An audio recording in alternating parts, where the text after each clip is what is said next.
and going on to be one of the best-selling groups in pop music.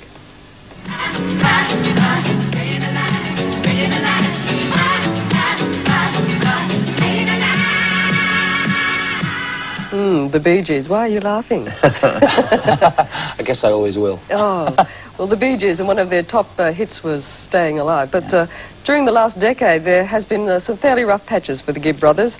They've all become millionaires, they tell me, but there was also some tremendous dissension between them that led to many personal traumas, all in the glare of the worldwide publicity. And the final tragedy last year, younger brother Andy died.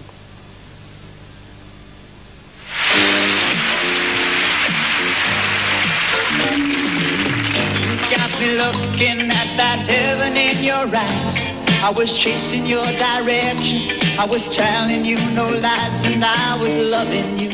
Well, the Bee Gees have survived it all. In fact, they've just recently performed together in a major concert here in London. Barry, you've joined us, and we thank you very much.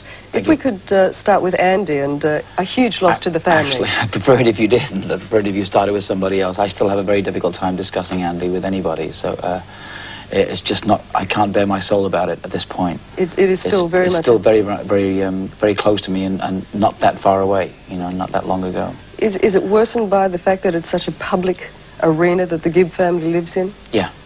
Always has been. Publicity is a problem in fame and fortune for everybody, isn't it?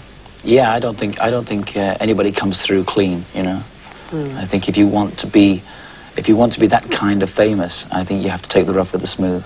I was reading, you have 4 sons, and I was reading that you said that you didn't really mind if they went into showbiz. I don't mind at all. Even though they would probably come up with the same sort of stuff that you've had to go through? Oh, yes. Well, I think that belongs in any business. I think if you really want to make it in any business, you have to take the bruises. And that's simply it. All of my sons are pretty individually minded, and if they want something out of life, then I will encourage them to go and get it with everything they've got, whether it's pop music or being a bank manager or being a lawyer or a doctor. Well, as I understand, they do play music. They do play instruments. The 3 older ones, the youngest is 3, and they range from 3 to 14. The 3 older ones all read music, which is something I could never do, or I was never taught to do. So I think that's a great start for them. You know. The Gibb family isn't entirely in the public world. Tell me if I'm wrong, but there's a sister Leslie. Sister Leslie in Australia, yes, correct me if I'm wrong. I could be wrong. I'm not sure how many children she's got now, but she's got the most children out of any of us, and I think it's about 7. Yeah, well, some cynical person who was your brother said that she runs a dog farm and has about 16 kids. Well, no, I think it is officially 7. Could be 8, but I think it's 7. Well, you never know with Leslie. She could be pregnant while I'm talking. So, but obviously a lady who's quite different to the rest of the Gibb family. Oh, yes. Once again, she's very, very single-minded about what she wants in life, and her and her husband Keith are very happy. Yeah. Also reading about you last night, I did a lot of reading.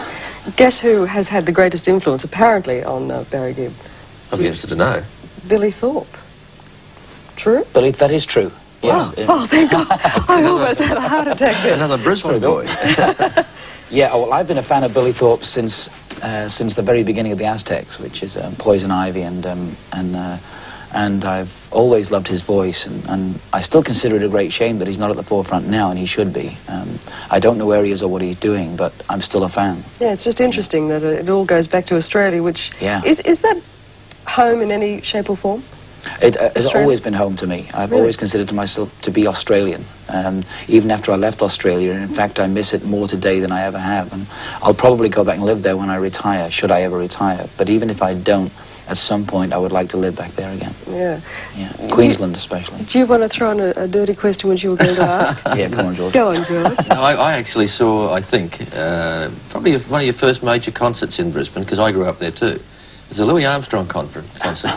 And you and your brothers performed, and you were about 13, as I recall. No, it couldn't have been Louis Armstrong. Chubby Checker, maybe. That sounds more like it, Chubby Checker at Sydney Stadium.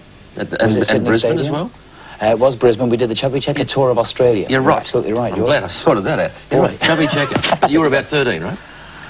Yeah, that could be right. So your brothers would have been, what, 9? No doubt about you, George. You've always managed to bring out the best in everybody. That's great. No, that's great. And when I see Chubby Checker today, I think it's amazing. I think it's interesting to bring that out because people forget that the Bee Gees really did start young, didn't they? Yeah. Very quickly, there is a new album out. No, very quickly. That was the last album. It was called ESP. Oh, okay. Well, my ESP's working really quicker, well here. Even quicker, we're working on a new one now. That's what I wanted to That's hear. what you meant, isn't it? Barry, thank you for joining us and stay with us for Thank the rest you, of the love. morning. Yeah, nice to talk to you, Barry, and Thank you, George. stay around because we'd like to talk to you some more.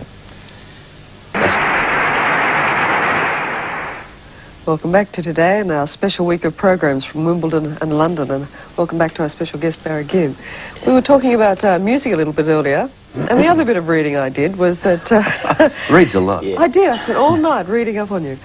Saturday Night Fever was the biggest hit ever. Well, it's the biggest selling soundtrack in history. Michael Jackson, of course, took the #1 spot with the biggest selling album in history. Right, but whilst it was a great success for you, it was also quoted that you didn't feel... It almost had a negative effect on your career because it was like the disco era, and radio stations seemed to work against you on that. Well, it seems that a lot of people want to tag us with being a disco group simply because we did the soundtrack to a film which ended up being a disco film. And before the film was made, that music would have in fact been our next album had we not applied the music to the film. We'd already recorded the music, or it was in the process of being recorded. And so those songs weren't really written for Saturday Night Fever, they were simply written to be our next album. And four of those songs ended up being part of the soundtrack. There's just such a huge irony, isn't there, that it was such a huge hit for you, yes. but tended to work against you. Yes, it did work against us, and still does to some extent, but I don't accept any of that, and I'm very proud of the music. I'm especially proud of How Deep Is Your Love, which is, to me, a tremendous ballad and can't be applied, and can't be called disco in any sense. Sadly. Staying Alive was some of the best disco music anyway. Well, I mean, if you're going to call it disco music, that I suppose, because of the film, that's what you can call it. But to me, songs like How Deep Is Your Love belong in any era. It doesn't really matter to me. We're a good songwriting group, and we'll go on. So it doesn't bother me. Very quickly, I mean, you're also not just writing for yourself, you write for many other stars and I also singers. produce other artists too, yes. And you're working on a film. Well, myself and my partner, David English, have taken 7 years to produce this film. It's called Hawks, and it stars Timothy Dalton and Anthony Edwards, and I believe it opens in Australia in September. Right. It opens here in August, and... We look forward to that. Who wrote the music? You won't believe it, mate. Well, I'm glad to say that we've been able to cover a few facets of Barry Gibb tonight. Facets, did you say? This morning, yeah, facets. That was probably not the right word. But we should point out that the Bee Gees are headed on a world tour, and that will include Australia, and that's next year. Yes, next year. Thank you very much for that. Well, thank you, Liz. It's been great, Barry. All the way from Clontarf, Redcliffe Peninsula in Brisbane. Woody Point. We'll be back with more of our special London program after the break. This is Today on 9. We'll have to pass on a special thanks also to Qantas, who made this whole trip possible, and a special thanks to our special guests, Barry you, Gibb. Liz. Look forward to seeing you in Australia. Thank you. And Yes, as we were saying, the place is full of people from Brisbane. it certainly Two of is. us, anyway.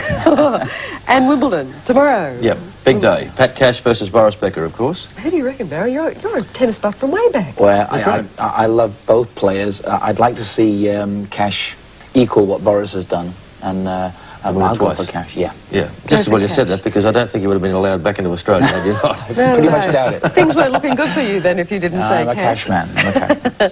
Anyway, we look forward to a great show tomorrow, and we hope you can join us then. We'll see you then. We'll see you then. Bye.